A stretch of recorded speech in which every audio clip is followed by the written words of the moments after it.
Masih bersama-sama dengan Pak Handi, Ketua Pemcap Kagama Pekanbaru. Masih sehat Pak Handi ya? Alhamdulillah sehat. Amin. Keluar dari Barabas juga harus sehat. Nanti kita jadi tanda tanya nih ya. Kemudian Ibu Ahyani Radiani, psikolog. Masih sehat Ibu? Insya Allah sehat ya. terus. Paparannya belum disampaikan soalnya ya. Iya. Kemudian Dokter Cesar masih sehat ya? Iya sehat. Amin. Terus selamat juga untuk anaknya yang tadi sore hari ini di wisuda ya. Luar biasa loh, kita lagi talk show begini anaknya di wisuda, sempat-sempatnya masih datang ke Barabas. Terima kasih waktunya dokter. Tapi kalau bicara tentang COVID-19 ini tadi disampaikan secara off air oleh Mbak Yani, bahwa memang ada stigma negatif, bahkan orang yang tidak di ring satu si pasien yang tidak bersentuhan langsung. Ini kenapa sih kira-kira semenakutkan itu kan COVID-19? Iya, COVID-19 ini kan sesuatu yang tiba-tiba ya, di mana masyarakat kita juga belum punya kesiapan menghadapi bencana atau kejadian pandemi itu ya. Mungkin kecuali masyarakat dengan usia yang sudah pernah mengalami sebelumnya gitu ya. Nah, edukasi kesehatan di masyarakat kita ini juga belum tertancap sungguh-sungguh sampai ke akarnya seperti itu. Dan selain itu perilaku kedisiplinan, perilaku kejujuran, perilaku kebiasaan hidup, pola hidup bersih sehat itu juga sedang tumbuh dan berkembang di masyarakat kita. Nah, sehingga ketika ada sesuatu berita yang mendadak, baru berita nih gitu, kita udah diuji nih pada saat mobile phone menjadi smartphone dan sebagainya itu mulai berkembang gitu kan. Edukasi untuk kesiapan melek IT gitu di masyarakat kita itu kan belum mapan, sudah dihadapkan pada kejadian pencetusnya. Jadi virus itu sebagai salah satu pencetus triggernya sehingga dinamika kehidupan masyarakat ini semakin bergolak seperti itu. Nah, mengapa hal ini menimbulkan hal-hal yang negatif di tengah-tengah masyarakat? Kalau manusia boleh saya katakan satu kompleksitas utuh antara pikiran, perasaan dan perilaku gitu ya. Ketika mendapatkan informasi, pengetahuan segala sesuatu itu masyarakat kita pikirannya itu masih memilah-milah, masih dalam tahap memilah sebagian ya, tidak semua masyarakat gitu ya. Dan itu manusiawi sekali ya? Ya, manusiawi sekali. Nah, di saat pengetahuan itu sedang berproses, sebaiknya kan kita sudah menentukan sikap, kita akan menentukan perilaku yang mana nih. Virus itu begini seperti tadi yang disampaikan oleh Dokter Sesen seperti itu ya. Ketika pengetahuan itu sudah utuh, maka perilaku yang sehat itulah yang akan muncul. Nah, masyarakat yang punya pengetahuan, punya sikap dan perilaku yang tanggung-tanggung, yang belum tentu dia tidak mampu sebenarnya, kadang-kala tidak mau untuk menerima masukan-masukan, apalagi dengan banyak perubahan kebijakan, apa sih PSBB itu, apa sih new normal itu, mengapa harus begini, begitu dan seterusnya seperti itu. Nah, hal ini menimbulkan salah satu sebagai riak-riak yang mencetuskan kecemasan ya. Nah, kecemasan itu akhirnya situasi spesifik COVID-19, saya katakan di sini sebagai situasi spesifik gitu ya, itu langsung loncat ke moodnya gitu, ke emosinya. Ini gimana nih, aku harus begini, takut, cemas, bahkan bisa jadi itu yang tadinya tidak terlalu punya penyakit medis, itu penyakit medisnya muncul. Padahal kalau dicek oleh Dokter Sesen nggak ada sakit tuh, sakitnya lebih ke arah cemas tadi gitu ya. Nah, sehingga dikatakan di sini bahwa kecemasan itulah yang mengantarai perilaku untuk gimana berubah untuk menjadi hidup sehat dan sesuai dengan protap kesehatan ini tidak bisa langsung dilakukan oleh masyarakat. Sebenarnya kan sesuatu hal yang mudah ya, pakai masker.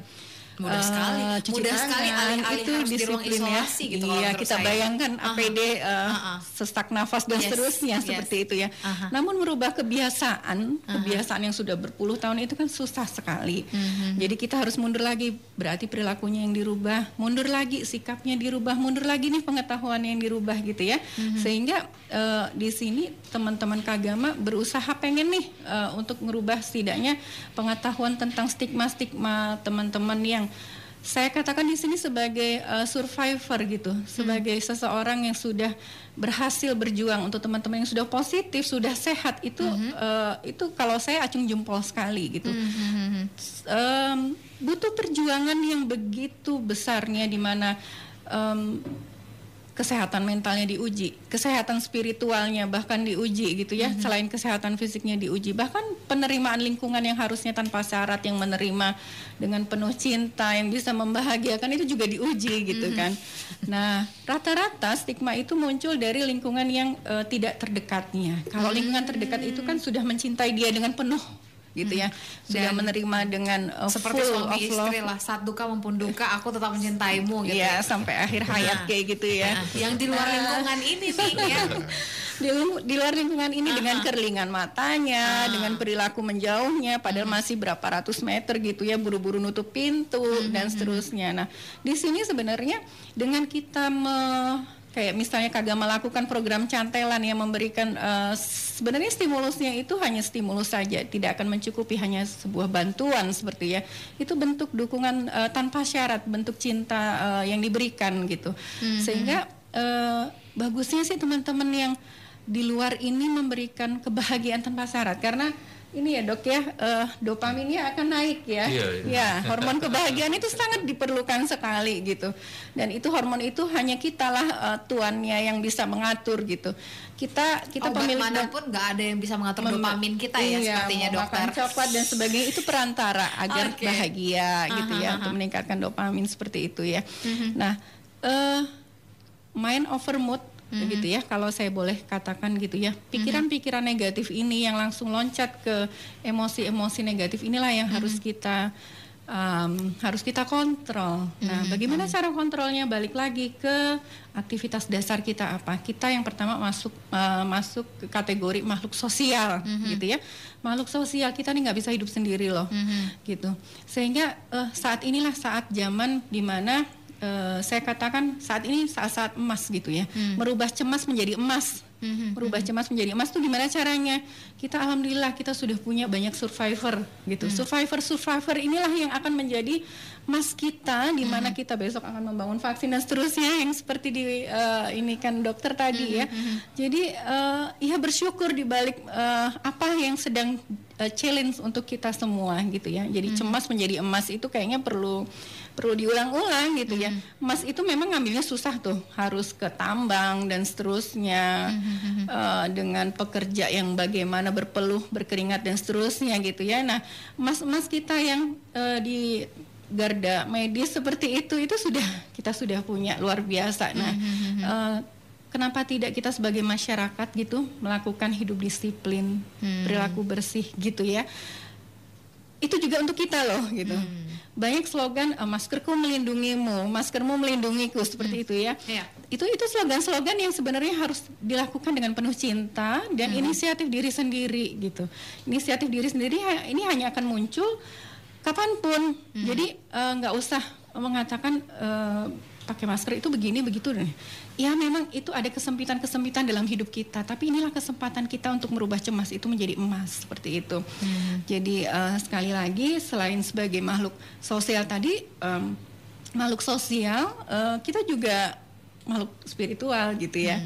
Jadi kita sudah punya riwayat-riwayat sebelumnya, ajaran-ajaran sebelumnya, di mana berbuat kebaikan, menebar kebahagiaan itu tidak pandang bulu gitu ya. Jadi rasanya kok kita terlalu, dalam tanda kutip, terlalu kejam sekali sih kalau kita membuat pengotakan-pengotakan, oh ini ODP, ini PDP, ini OTG, aku nggak apa-apa begini, tapi who knows gitu, siapa tahu ke depannya ya kita berdoa lebih baik gitu kan. Tapi Mbak Yani, ketika orang mengatakan pengkotak-kotakan ini kan untuk melindungi diri aku supaya tidak tertular, ini adalah bentuk kewaspadaan aku sebagai orang yang belum tertular, itu sah kah? Sah dalam upaya preventif, tapi tidak boleh ada judgement gitu ya, harus objektif. Judgement itu yang harusnya dihilangkan ya. Judgementnya itu cara menghilangkannya adalah memahami mana yang benar, mana yang salah, mana yang harus dilakukan, perilaku bersih, hidup sehat dan seterusnya. Yang tidak boleh dilakukan itu seperti ini, tapi itu pemahaman yang utuh, bukan hanya semau gue, hanya untuk saya sendiri, untuk keluarga saya sendiri gitu. Karena kita itu ibarat satu mobil gitu ya, kalau sekrupnya aja kita nggak hilang gitu ya, karena ada judgement itu gimana mobilnya mau jalan gitu. Nah, kita sebagai satu kesatuan masyarakat di Pekanbaru, rasanya tunjuk ajar Pekanbaru banyak banget tuh, dimana kita harus ya penerimaan tanpa syarat ke masyarakat. Baik, penerimaan tanpa syarat kepada masyarakat, dan saya kira ini yang sudah terus dilakukan oleh tim medis ya dokter ya. Dan juga Kagama Pekanbaru di sini dengan berbagai program tadi yang sudah disebutkan sedikit banyak oleh Mbak Yani untuk bisa sedikit banyak merubah nih mindset si warga Kota Pekanbaru terhadap COVID-19 ini ya. Tapi kalau kita bicara dari segi tim medis mungkin sekali lagi dokter ya, ini apakah memang tingkat kesembuhan di Kota Pekanbaru ini juga menjadi sejalan atau efek domino dari ternyata kita tidak separah di provinsi-provinsi lain loh yang judgementnya luar biasa negatif sekali terhadap COVID-19. Apa kita at least better daripada provinsi lain untuk segi judgement ini tadi? Ya, untuk saat ini untuk Riau ya, itu angka kesembuhannya yang paling bagus, paling tinggi ya untuk di se-Indonesia. Wow, kita kasih tepuk tangan kayaknya. Itu semua itu berkat tim kerjasama ya dari semua, mungkin ya saya bisa dikatakan kerjasama antara dokter, masyarakat, antara dinas kesehatan, kemudian antara pemerintahan, kemudian antara ketua COVID ya, kebetulan ketua COVID untuk yang di Riau itu dipegang Dr. Indra Yofi ya, spesialis paru konsultan. Ya beliau tiap hari mungkin bola-balik ya mengedukasi. Selalu kita jangan segan-segan kalau kita ketemu masyarakat kita yang tidak pakai masker, kasih arahan, bukan teguran ya, kasih arahan bahwa pakai masker itu seperti tadi slogannya, melindungi diri, melindungi orang lain, juga melindungi keluarga. Betul. Keluarga itu yang orang paling sayang ya, nggak ada yang lebih sayang dari keluarga menurut saya. Pasti. Jadi kalau kita bilang, saya selalu bilang ke pasien, kalau nggak sayang sendiri, sayang keluarga ya. Kalau sayang keluarga pasti mau dia pakai. Saya kemudian juga ada ketemu satu, dia lagi tukang lagi pasang apa alat lah ya. Dia bilang, oh Pak kok nggak dipasang masker? Loh, kemarin PSBB udah selesai, jadi saya udah kira nggak perlu pasang lagi. Saya jelasin, ini masker ini tujuannya untuk melindungi Bapak, melindungi orang interaksi dengan Bapak, dan juga paling penting adalah melindungi keluarga. Oh, jadi kalau gitu besok saya langsung pasang. Nah, itu yang kita perlu kasih edukasi bahwa ini pentingnya untuk bagi sesama, dan paling penting lagi bagi keluarga. Kalau ngasang keluar ya nggak tahu lah ya. Kalau sayang keluar pasti dia mau. Itu yang paling penting ya. Jadi untuk angka kesembuhan di Pekanbaru untuk Riau lah ya, paling tinggi di Indonesia. Ya mungkin berkat kerjasama kita harus apresiasi ke masyarakat kita. Jadi masyarakat kita awal-awal PSBB cukup ya, kita lihat ya. Mallnya tutup ya, mallnya tutup. Ada mall yang operasional memang diperpendek. Kemudian banyak nggak mau ke mall ya, kita apresiasi. Orang nggak mau ke mall berarti dia takut ya, dia bukan hanya takut dalam arti apa, dia takut membawa virus dari luar ke rumah dan menularkan ke anak dan mungkin istri, mungkin orang tuanya. Nah, dia sayang, artinya dia sayang keluarga sehingga dia nggak mau keluar. Nah, itu mungkin salah satu adalah kesadaran masyarakat Pekanbaru atau Riau untuk mengatasi COVID bersama-sama dengan masyarakat setempat, dinas kesehatan setempat, dan tenaga kesehatan yang tanggung jawab, berkecimpung lah dalam medis ini. Semualah stakeholder terkait ya. Dan peran masyarakat ternyata di sini cukup penting ya. Sangat penting sekali, bukan. Jadi istilahnya kita nggak bisa, orang selalu bilang ini pengobatan yang utama itu jangan dini terdepan itu bukan dokter sebenarnya. Di lini terdepan itu masyarakat. Dokter itu di lini yang terakhir. Artinya pasien udah sakit, baru bawa ke rumah sakit, baru dokter tangani. Tapi orang kan masyarakat terbalik. Ini pokoknya dokter itu di lini terdepan untuk mengatasi pasien. Terbalik. Malah di lini terdepan justru masyarakat sendiri. Masyarakat dia hidup sehat, nggak sakit. Dan setelah dia kena, dia nggak bisa apa-apa, baru dibawa ke rumah sakit. Rumah sakit yang dihadapi dokter menghadapi pasien berarti ini yang terakhir kan, bukan di terdepan justru masyarakat sendiri. Jadi kalau kita berperang, dokter ataupun tenaga medis ini adalah amunisi terakhir malah. Betul. Jadi yang ibaratkan udah perang yang udah jatuh korbannya bawa ke rumah sakit kita tangani lah. Jadi ya itu mungkin stigma-nya mungkin harus dibalik lah, istilah paradigma harus kita balik. Jadi jangan di terdepan ada dokter. Saya bilang di terdepan justru masyarakat itu sendiri. Tadi sempat disampaikan psikolog Yani, Bu Yani juga bahwa ada banyak pengaruh ya yang membuat akhirnya masyarakat takut, salah satunya tadi media. Nah, sebenarnya informasi yang terpampang nyata yang disampaikan tadi setiap harinya, setiap sore ini mungkin sudah konferensi pers Dr. Indra Yofi memaparkan satu persatu pasien, kesembuhannya berapa, yang jatuh berapa, yang meninggal berapa, kemudian juga gugus tugas di BNPB-RI ya. Itu baguskah sebenarnya untuk psikolog kita tahu fakta demi fakta kebenaran orang yang tiap harinya jatuh karena COVID-19, atau memperburuk sebenarnya? Jadi kita tutup telinga aja gitu. Gimana sih sebaiknya dari segi psikolog sendiri? Iya, bagus buruknya itu kan kayak koin mata uang. Oke. Ya, ada sisi angka dan sisi gambar ya. Dua belah pisau gitu ya. Itu nggak bisa dipisahkan seperti itu. Penilaian itu kembali ada di masyarakat. Nanti kalau datanya di-keep juga salah juga, datanya dibuka juga salah juga gitu ya. Nih dokternya nih berarti bohong semua nih, orang datanya nggak pernah dikasih tahu gitu kali ya masyarakat. Seperti ya. Itu. Nah, yang penting adalah kesiapan psikologisnya masyarakat, sehingga perlu diimbangi semua berita negatif. Sebenarnya ini nggak hanya tentang virus corona ya, berita-berita KDRT, berita anak barusan rapotan kenaikan kelas yang negatif. Kadang orang-orang ini lupa gitu ya, dengan kebaikan si anak itu misalnya rapotan. Oh ini menurun deh, yang tadinya 95 jadi 94, ini kok bisa sih, oh kayak gitu, besok nanti gadgetnya begini, langsung panjang kayak kereta api. Tapi isinya negatif semua. Lupa bahwa psikologis kita itu perlu diimunisasi juga setiap hari gitu.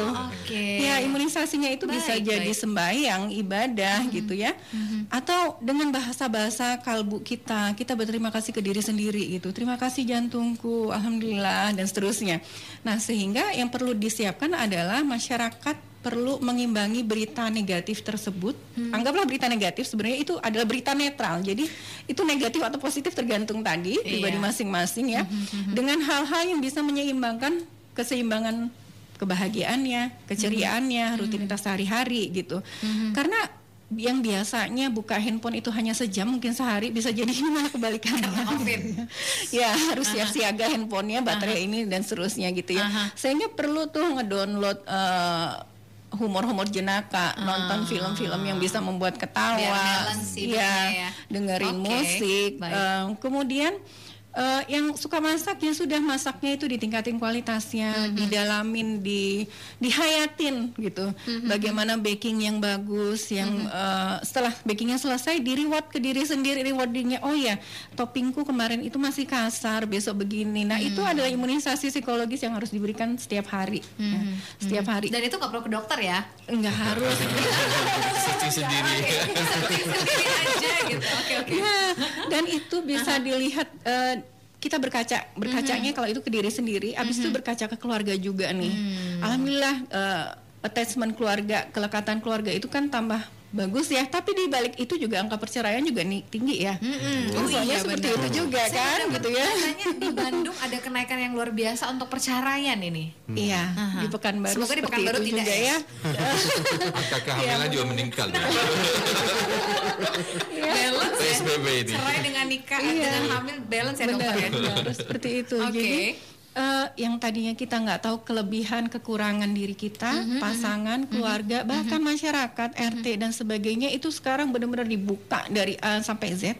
Tinggal kita memilah, oh iya ini kita akuin, ini adalah kelebihan kita, ini kekurangan kita.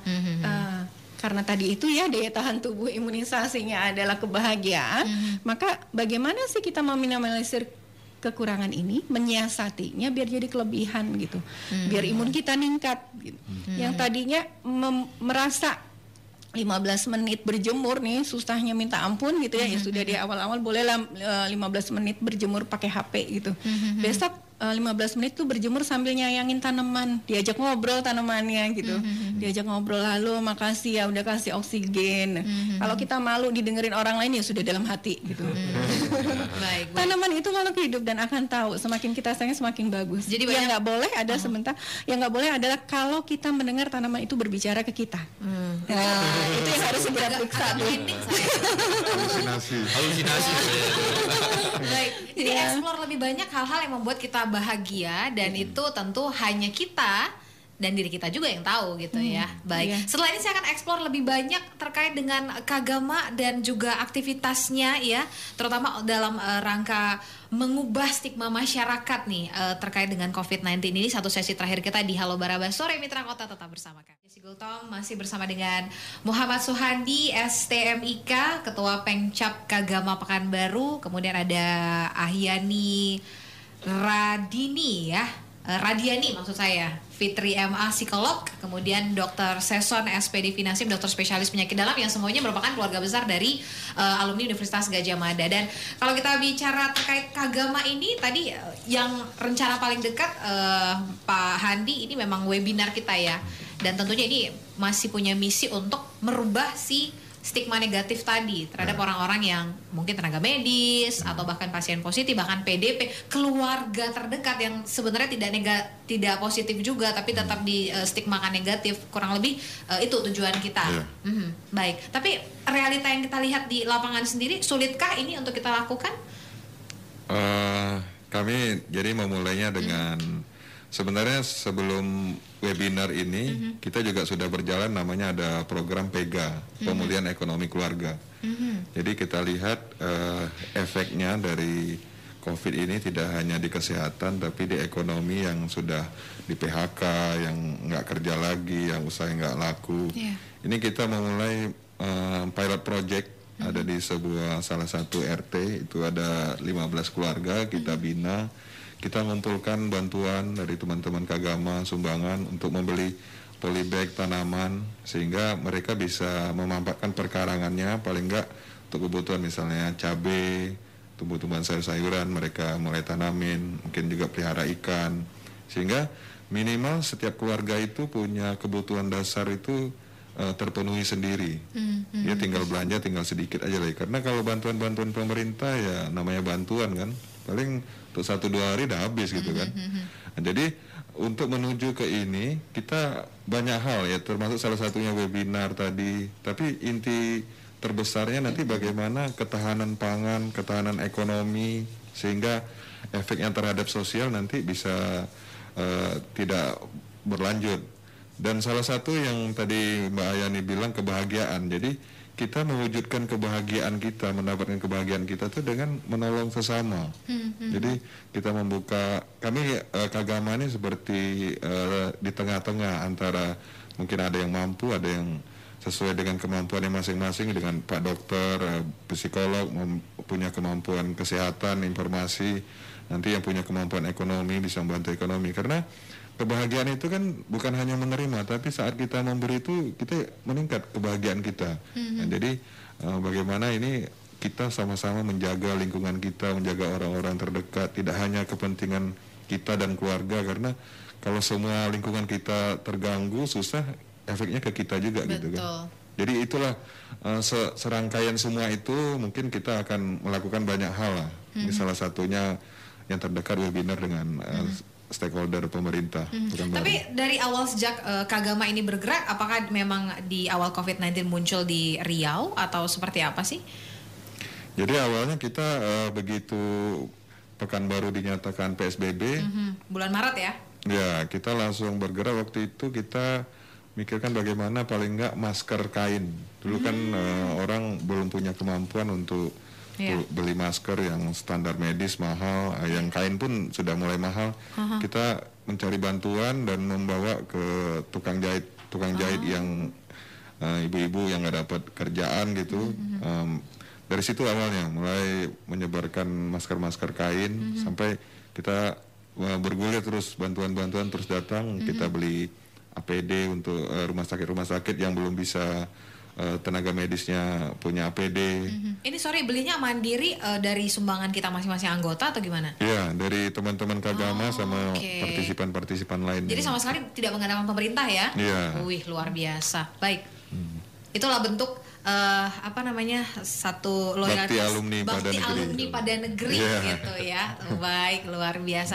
Tapi untuk nextnya sendiri, apakah memang hanya di COVID-19 itu atau Kagama sendiri di luar dari COVID-19 ini punya kegiatan-kegiatan entah itu sosial atau ekonomi yang memang punya efek terhadap masyarakat kita, khususnya Kota Pekanbaru, Bang Handi? Iya.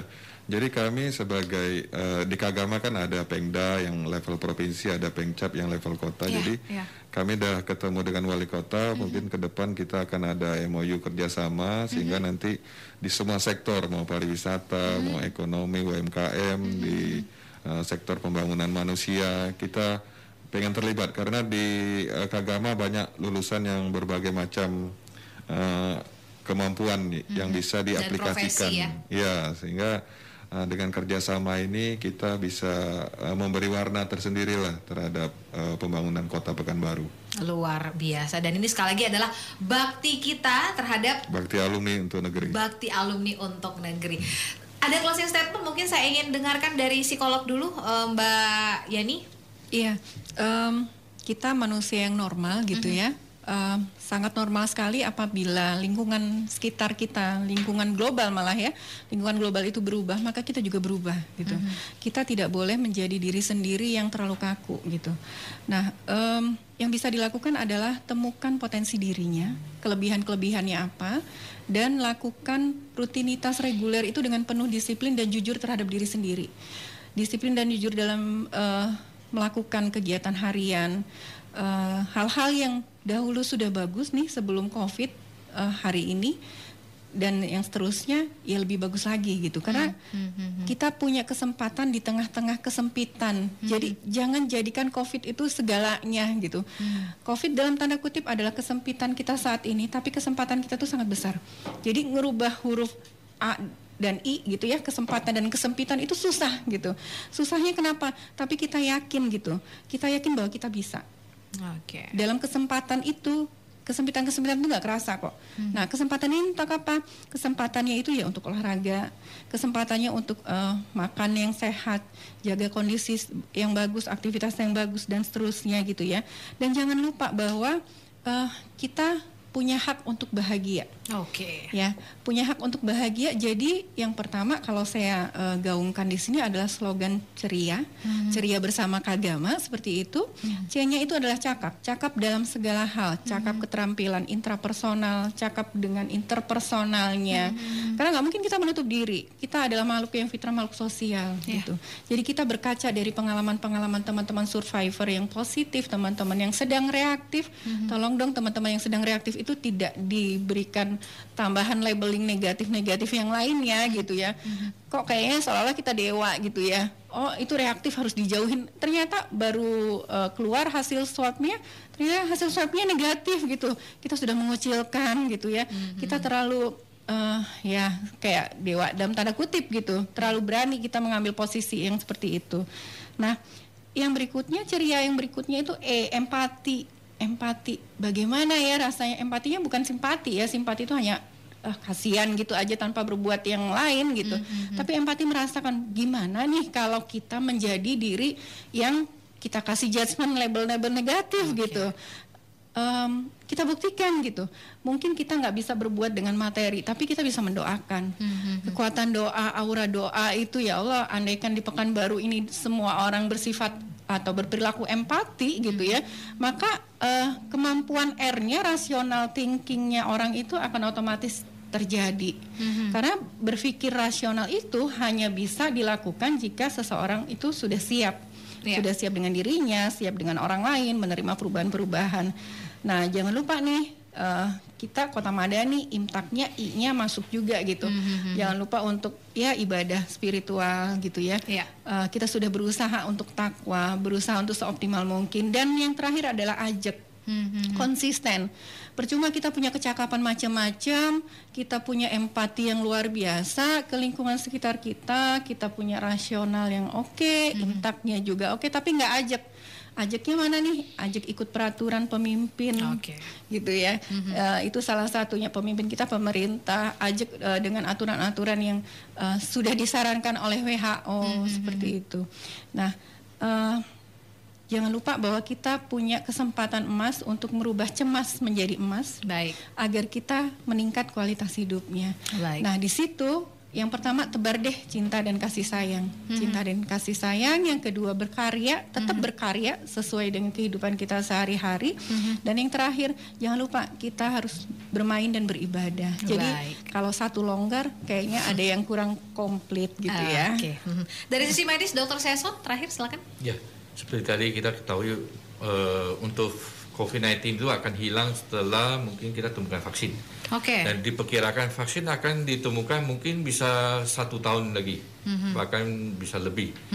Ya, untuk itu pemerintah juga canangkan new normal. New normal itu artinya kita hidup seperti normal, tapi berperilaku dengan protokol kesehatan. Nah, untuk bisa protokol kesehatan itu seperti yang saya sebutkan dulu, kita harus meningkatkan daya tahan tubuh lagi. Nggak ada cara lain, daya tahan tubuh harus kita naikkan. Dengan beberapa cara. Satu, tidak merokok. Maaf, bagi yang merokok, segera stop merokok ya. Yang pabrik rokok saya nggak tahu lagi. Makan cukup dan bergizi, yang itu yang paling penting. Kemudian olahraga rutin seperti tadi saya sebutkan. Ya, menjaga berat badan, jangan terlalu gemuk ya. Kemudian tidur yang cukup. Dan juga jangan lupa pencegahan infeksi dengan kebiasaan mencuci tangan, sayuran maupun yang alat-alat yang biasa kita gunakan. Dan jangan lupa juga kita untuk selalu melakukan suatu protokol, namanya sekarang, dulu kita kena 4 sehat 5 sempurna. Sekarang di era COVID-19 kita ada juga slogan 4 sehat 5 sempurna. Yang pertama ada sering cuci tangan. Yang kedua istirahat cukup dan olahraga. Yang ketiga ada pakai masker ya. Dulu orang makan itu pakai masker ini. Yang keempat physical distancing, arti jaga jarak dengan orang lain sekitar 1 meter atau lebih. Yang kelima ada makan yang sehat dan bergizi. Itu mungkin salah satu tips supaya kita bisa meningkatkan daya tahan tubuh sehingga kita terjauh dari COVID-19. Dan jangan lupa bahagia ya dokter ya. Betul. Tadi saya juga mau tambahkan. Stres itu akan menurunkan daya tahan tubuh. Dan jadi dengan orang bahagia, menghindari stres, justru imun kita juga justru bisa ditingkatkan. Luar biasa. Luar biasa. Bang Handi, terima kasih kedatangannya. Dokter Seson, Mbak Yani, terima kasih dari Kagama Makan Baru. Salam kami semuanya untuk setiap program yang akan ataupun yang sudah berjalan. Semoga benar-benar bermanfaat bagi masyarakat kota kita.